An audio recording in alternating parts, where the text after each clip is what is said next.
We are the Gujarat Technological University. Since its inception over a decade ago, GTU has been empowering young and curating minds to realize their true potential. Over 4 lakh inspired students are enrolled with one of the premier academic universities in India.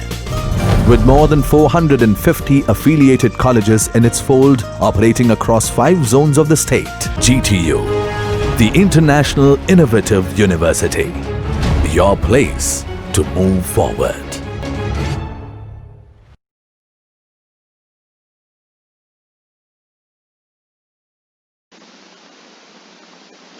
Hello friends, આજે આપણે thermal 1 ની અંદર chapter number 5 air કમ્પ્રેશરના topics આગળ cover કરશું. એમાં સૌથી પહેલું આપણે ભણશું એપ્લિકેશન ઓફ કમ્પ્રેસ્ડ એર. એની અંદર ઇન્ડસ્ટ્રીયલ પર્પસ માટે manufacture of acids and other chemical products that is soda etcetera. ઇન્ડસ્ટ્રીઝની અંદર એસિડ્સના મેન્યુફેક્ચરિંગ કરવા માટે અલગ અલગ ટાઈપના કેમિકલ પ્રોડક્ટ્સ જેવી કે સોડા બનાવવા માટે કમ્પ્રેસ્ડ એરનો યુઝ થાય છે. ફૂડ પ્રોસેસિંગ, ઇન્ડસ્ટ્રીઝની અંદર ફૂડ પ્રોસેસિંગ અલગ અલગ ટાઈપની ઇન્ડસ્ટ્રીઝ હોય છે તો એમાં કમ્પ્રેસ્ડ એરનો યુઝ કરવામાં આવે છે. Spraying of insecticides, construction of roads and dams, road અને ડેમના કન્સ્ટ્રક્શન માટે કમ્પ્રેસ્ડ એર યુઝ કરવામાં આવે છે.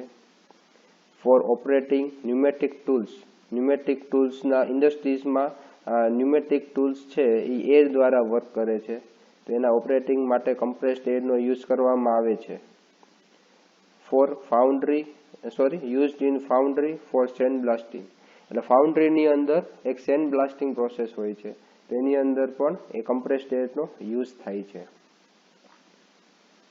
બીજું છે કોમર્શિયલ પર્પસ માટે, તો for cleaning parts of machines and automobiles, એટલે કે કોઈ પણ મશીન છે, ઓટોમોબાઈલ્સ છે, એના પાર્ટ્સને ક્લિનિંગ કરવા માટે કમ્પ્રેસ્ડ એરનો યુઝ કરવામાં આવે છે.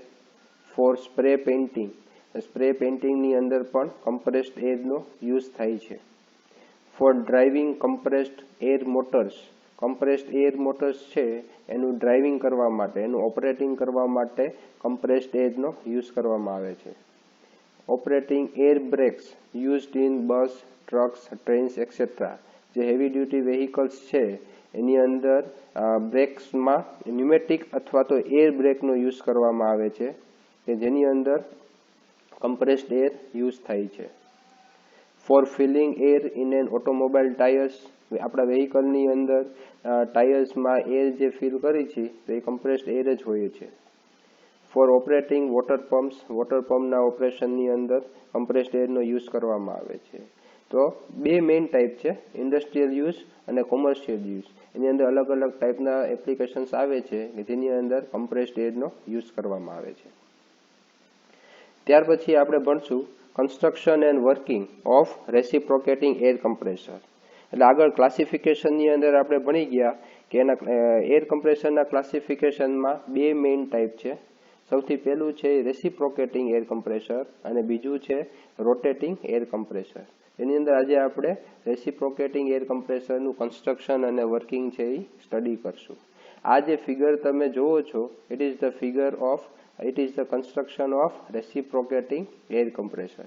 આમાં બે ફિગર છે પણ એના ઓપરેશન માટે, એનું જે ઓપરેશન થાય છે એ અલગ અલગ ઓપરેશન દર્શાવવા માટે 2 ફિગર આપેલી છે પણ એ એક જ ટાઈપની છે, રેસિપ્રોકેટિંગ એર કમ્પ્રેસર જ છે. સૌથી પહેલાં આપણે એનું કન્સ્ટ્રક્શન ભણી, તો એના કન્સ્ટ્રક્શનની અંદર આપણે એના મેઇન પાર્ટ્સ, તો એની અંદર મેઇન પાર્ટ્સમાં આવે છે સિલિન્ડર. આ તમે જુઓ છો વર્ટિકલ ટાઈપ ઓફ એરેન્જમેન્ટ, તો એ છે સિલિન્ડર છે. તો સિલિન્ડર છે એ ડાયોમેટ્રિકલ શેપ હોય છે અને એ અંદરથી હોલો હોય છે. સિલિન્ડરની અંદર પિસ્ટન એરેન્જ કરેલું હોય છે. આ પિસ્ટન છે એ સિલિન્ડરની અંદર કન્ટિન્યુઅસલી રેસિપ્રોકેટ થાય છે.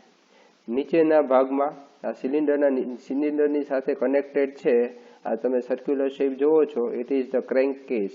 સો it is the main case of air compressor કે જેની અંદર પિસ્ટનની સાથે કનેક્ટિંગ રોડ, ક્રેન્ક, ક્રેન્કની સાથે આ તમે જુઓ છો, આ ફિગરની અંદર નથી બતાવેલ, સોરી નામ નથી બતાવેલું, પણ આને કહેવામાં આવે છે ક્રેન્ક શાફ્ટ. એ કનેક્ટેડ હોય છે સિલિન્ડરના ઉપરના ભાગમાં. આ જે ઉપરનો જે પોર્શન છે એને કહેવામાં આવે છે સિલિન્ડર હેડ.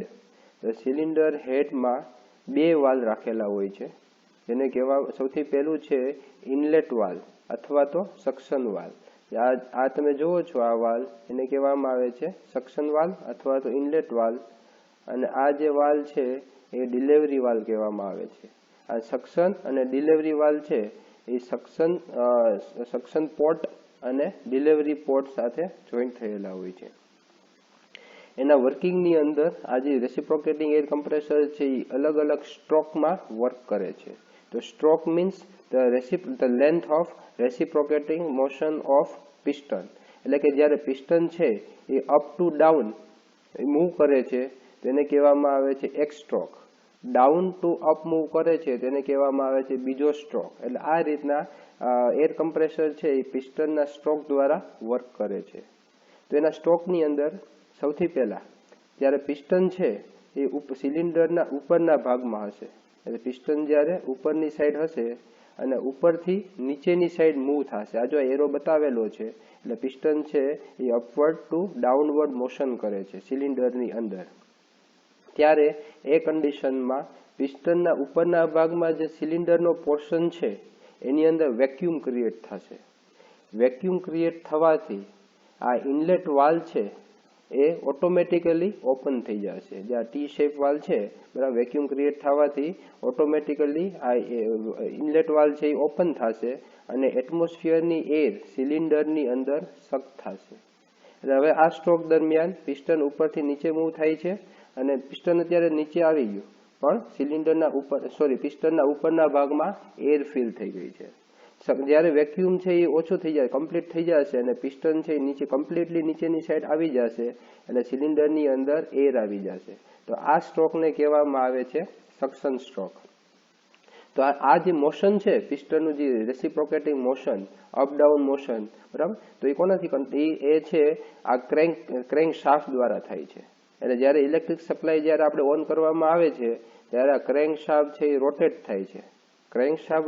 ક્રેન્ક કેસની અંદર ક્રેન્ક શાફ્ટના રોટેશન દ્વારા આ ક્રેન્ક પણ રોટેટ થાય છે અને એની સાથે કનેક્ટિંગ રોડ એ રોટેટ થાય છે અને એના દ્વારા આ જે કનેક્ટિંગ રોડની સાથે પિસ્ટન જે લગાડેલું છે, એટેચ કરેલું છે, એ સિલિન્ડરની અંદર રેસિપ્રોકેટિંગ મોશન કરે છે. એટલે આ બધી પ્રોસેસ છે બરાબર એ ક્રેન્ક કેસની અંદર થાય છે. એટલે આખી લિંક બને છે. Piston, connecting road, crank shaft, આખી લિંક બને છે જેના દ્વારા પિસ્ટન છે સિલિન્ડરની અંદર રેસિપ્રોકેટિંગ મોશન કરે છે. એટલે સૌથી પહેલું આપણે જોયું કે સક્શન સ્ટ્રોક, જેની અંદર પિસ્ટન છે એ ઉપરથી નીચે મૂવ થાય છે, વેક્યુમ ક્રિએટ થાય છે જેના દ્વારા ઇનલેટ વાલ્વ ઓપન થાય છે અને એર અંદરની સાઈડ આવે છે. તો અત્યારે પિસ્ટન છે એ નીચેના સિલિન્ડરના નીચેના ભાગમાં છે. હવે બીજો સ્ટ્રોક થાય છે. આ તમે બીજી ફિગરની અંદર એનું ઓપરેશન તમે જોવો છો, એમાં પિસ્ટન છે એ નીચેથી ઉપરની સાઈડ મૂવ થાય છે. તો એની અંદર જ્યારે પિસ્ટન છે એ નીચેથી ઉપરની સાઈડ જ્યારે મૂવ થશે ફ્રોમ બોટમ ટુ ટોપ, ત્યારે આ ઇનલેટ વાલ્વ છે એ ક્લોઝ થઈ જશે, ઇનલેટ વાલ્વ છે એ બંધ થઈ જશે. એટલે આ એર છે એ પાછી ઇનલેટ વાલ્વ દ્વારા એટમોસ્ફિયરમાં ન પહોંચે, ન નીકળે, એટલા માટે આ ઇનલેટ વાલ્વ છે એ બંધ થઈ જશે અને એરનું કમ્પ્રેશન થશે. અને જ્યારે પિસ્ટન છે નીચેથી ઉપર જાય એટલે સિલિન્ડરની અંદર એરનું વોલ્યુમ છે એ ડિક્રીઝ થાય, એની સાથે પ્રેશર ઇન્ક્રીઝ થાય. એટલે આ ટાઈપના એર કમ્પ્રેસરને પોઝિટિવ ડિસ્પ્લેસમેન્ટ ટાઈપ પણ કહેવામાં આવે છે.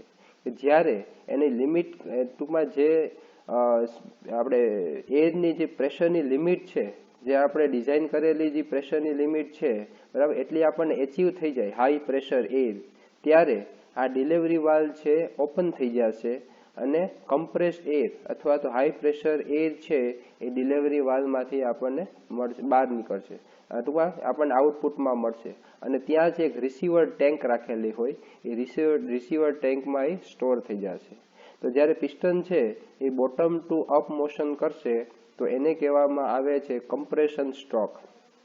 કમ્પ્રેશન સ્ટ્રોકની અંદર બંને વાલ્વ છે એ બંધ રહેશે અને પિસ્ટનના ઉપરના ભાગમાં સિલિન્ડરની અંદર એરનું વોલ્યુમ ડિક્રીઝ થશે અને એની સાથે પ્રેશર છે એ ઇન્ક્રીઝ થશે.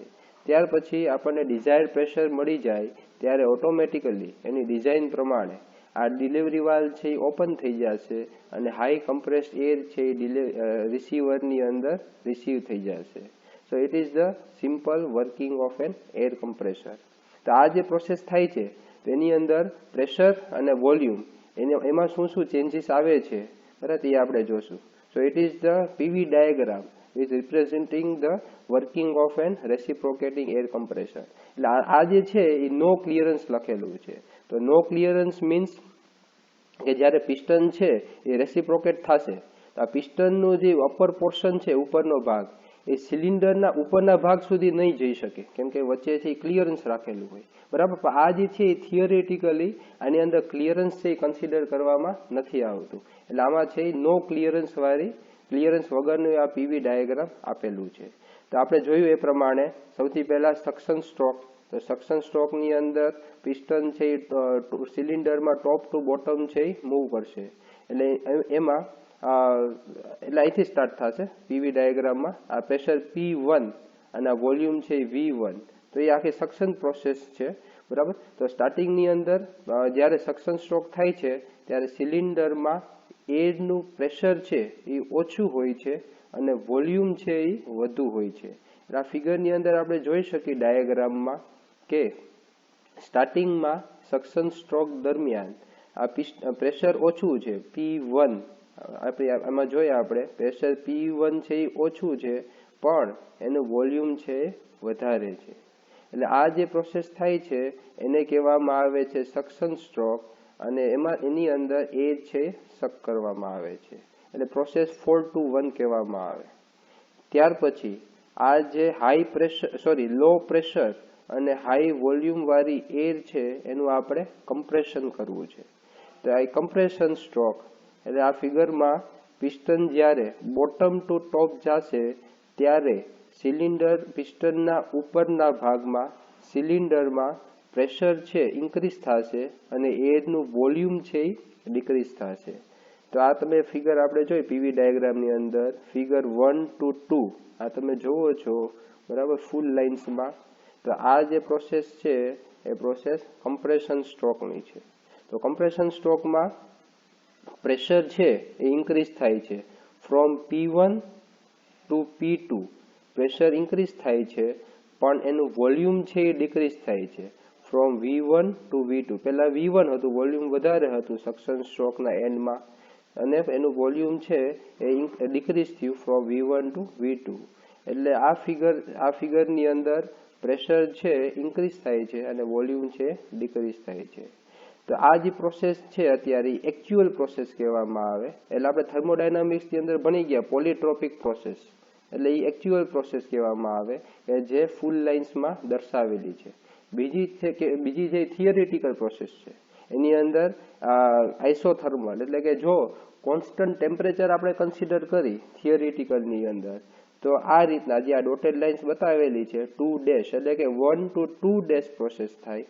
અને જો એડિયાબેટિક પ્રોસેસ એટલે કે આઇસેન્ટ્રોપિક જેમાં એન્ટ્રોપી છે એ કોન્સ્ટન્ટ રહે ઇટ ઇઝ ધ થિયરિટિકલ બરાબર. તો એમાં 1 to 2 એ આપણને કમ્પ્રેશન સ્ટ્રોક મળતો હોય છે બરાબર. પણ એકચ્યુઅલી છે એ પોલીટ્રોપિક છે બરાબર. PV(n) = constant. એટલે આની અંદર ખાલી 3 પોસિબિલિટીઝ બતાવેલી છે. આ છે એ પહેલી જે રિયલ છે. બીજી 1 to 2 એટલે જેમાં જો ટેમ્પરેચર કોન્સ્ટન્ટ હોય તો PV = કોન્સ્ટન્ટ અને ત્રીજી છે એ એડિયાબેટિક પ્રોસેસ PV(γ) = કોન્સ્ટન્ટ બરાબર. આ કમ્પ્રેશન પ્રોસેસ. ત્યાર પછી કમ્પ્રેશન પછી થાય છે ડિલિવરી પ્રોસેસ. તો ડિલિવરી પ્રોસેસ આપણને પીવી ડાયાગ્રામની અંદર જોવા મળશે. આ જે 2 to 3 પ્રોસેસ છે એ ડિલિવરીની છે કે જેની અંદર પ્રેશર છે એ કોન્સ્ટન્ટ રહે છે કેમ કે આપણે કોન્સ્ટન્ટ હાઈ પ્રેશર જોઈ છે એના ડિલિવરીમાં એટલે પ્રેશર P2 છે એ કોન્સ્ટન્ટ રહે છે પણ એનું જે વોલ્યુમ જે છે બરાબર તો એ જ્યારે એર છે એ બહાર ડિલિવર થાય છે એટલે એનું વોલ્યુમ છે એ ઘટી જાય છે અથવા તો ટેન્સ ટુ 0 થઈ જાય. આમાં ક્લિયરન્સ કન્સિડર કરવામાં નથી આવતું, એટલે એવું ધારવામાં આવે છે કે બધી એર છે સિલિન્ડરમાંથી બહાર નીકળી જાય છે. એટલે આ પ્રોસેસ 2 to 3 છે એ ડિલિવરી પ્રોસેસ છે કે જેની અંદર હાઈ કમ્પ્રેસ્ડ એર છે, જે P2 high pressure P2 air છે, બરાબર, તો એ સિલિન્ડરમાંથી બહાર ડિલિવર થાય છે. અને ત્યાર પછી પાછું સક્શન પ્રોસેસ, પાછી પ્રોસેસ સ્ટાર્ટ થાય, બરાબર. પિસ્ટન છે ઉપરથી નીચે જાય, બરાબર, સક્શન, ત્યાર પછી કમ્પ્રેશન, એક્સપાન્શન, બરાબર, ડિલિવરી, બરાબર. આ કન્ટિન્યુઅસલી પ્રોસેસ છે ચાલુ રહે છે કે જે પીવી ડાયાગ્રામની અંદર આપણે જોઈ શકીએ છીએ. તો આની અંદર જે આ પ્રોસેસ છે આ 1 2 થી આ એક લાઈન બતાવેલી છે, બરાબર. તો આ આખો પોર્શન છે, બરાબર. તો આને કહેવામાં આવે છે પિસ્ટન વર્ક, કે પિસ્ટન દ્વારા વર્ક થાય છે. આપણે જે પિસ્ટનને આપણે કમ્પ્રેસ કરીએ છીએ, બરાબર, અને પિસ્ટન વર્ક કરે છે તેને કહેવામાં આવે છે પિસ્ટન વર્ક. અને બીજું આ જે પોર્શન છે આ રેક્ટેન્ગ્યુલર પોર્શન, આ તમે જુઓ છો, બરાબર, તો એ આપણને એર કમ્પ્રેસરમાંથી કંઈ આઉટપુટ મળે છે, તો એ વસ્તુ આમાં દર્શાવેલી છે. તો જ્યારે તમને એક્ઝામની અંદર construction and working of air compressor તમને પૂછાય ત્યારે આ ફિગર ડ્રો કરવાની અને એની સાથે તમારા પીવી ડાયાગ્રામ સમજાવવા. Thank you.